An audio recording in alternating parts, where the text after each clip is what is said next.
taimaka. So kwanan mu 127 yau, Allah ya kawo ƙarshen zaman mu. Mai gaskiya. Assalamu alaikum masu bibiyar mu ba dare ba rana, barkanmu da wannan lokaci.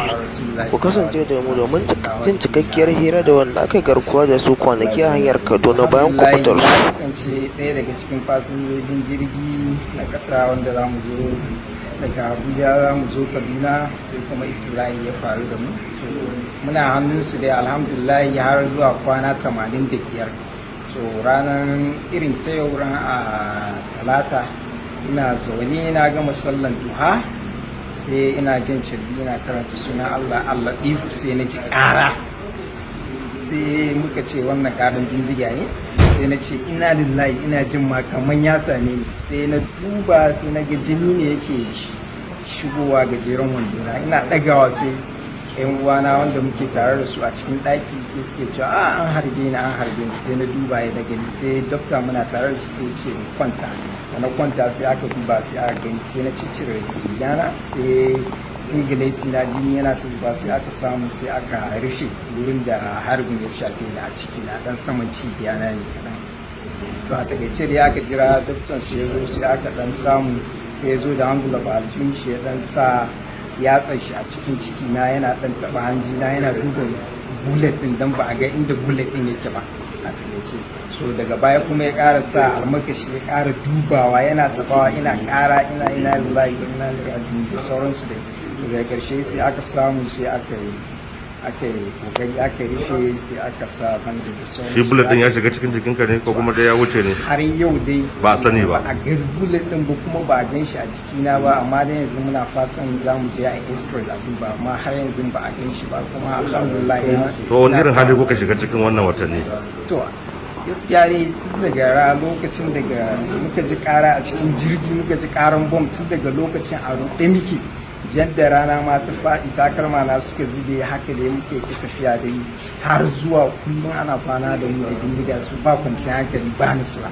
To wani kira za ka yi shugabantar tarayya akan bayan Allah da kuka bari a can? To hakika gaskiya akwai tsohuwa da muka bar ta kai kusan shekara 90 da wani abu, da sauran kuma yara ƙanana su ne musamman wanda suka fi a ba tausaya musu, amma ko mutum ɗaya ba ma san ma ya ƙara kwana. Da haka abin da gwamnati tarayya za ta yi na ƙoƙari, Allah ya ba ta iko, da kuma sauran 'yan uwanmu da suke taimaka mana duk su yi ƙoƙari wannan mutane su biyo bayan gobe Laraba in Allah ke. To masha Allah. The situation is really dire and terrible. Okay, can you say about your experience? Please. My experience is really terrible. I mean, you can see I just finished shedding tears of joy that I've been. I mean, I have returned back home and I'm going to be reunited with my family very soon. Now, quite frankly, it's not the experience I've been through. I mean, the last 4 months is not something I would like even my enemy to go through, because I mean there was barely food that, I mean, for people to eat. We were hungry for the last three and a half months. I mean, we were quite surprised in the last 2 weeks. We actually, I mean, they started bringing food stuff that we ate, and we were actually okay in the last 2 weeks. But then for the first 3.5 months, we were actually very hungry. And when I say very hungry, this is an understatement. I mean, there were days that we go, I mean, just eating once. We ate once on certain days. And just imagine there are children that are barely 1 year. I mean, a child that is barely 1 year old and a 90-year-old person feeding once a day. Just do the math. I mean, when you talk about medication, I literally was the medical doctor on camp. I was treating the captives as well as the bandits, or I would say Boko Haram members. There wasn't medication. To be very frank with you, we heard on the radio somebody was claiming that they would bring medication whenever it was needed. There wasn't any medication on camp. I mean, we could go days. There was a day that a particular lady who had malaria. So malaria, you could treat malaria with 1,000 naira. But this lady literally was going into coma because there wasn't medication for her I mean, there wasn't medication for her malaria. So the situation is really, really terrible. Really, really terrible. Any molestation, beating?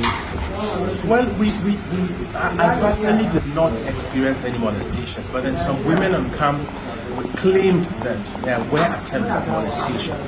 But I personally did not experience this, and this happened in the first 1 to 2 weeks after we were held captive. Your final advice to the federal government regarding the condition of the remaining captives? Well, I would like to call on the government to do whatever is necessary to rescue these people, because these people are in a very terrible situation, very terrible. They're very hungry. There is no medication. I mean, when we left these... Sunana Mutar Shaibu, ɗaya daga cikin wanda Allah ya fito da su yau. Mun dawo gida lafiya kalau, ɗan uwa sun taimaka. So kwanan mu 127 yau Allah ya kawo ƙarshen zaman mu. Muna kira ga gwamnatin tarayya da masu hannu da shuni su taimaka ma sauran uwanmu da suka rage. Su taimaka ma sauran uwanmu da suka rage dan Allah dan Annabi a samu a ceto rayuwarsu saboda suna cikin wani hali. Mun gode. Is that I keep on saying that there is nothing dialogue and negotiation will not achieve. In a situation where military force will not work, dialogue will certainly work.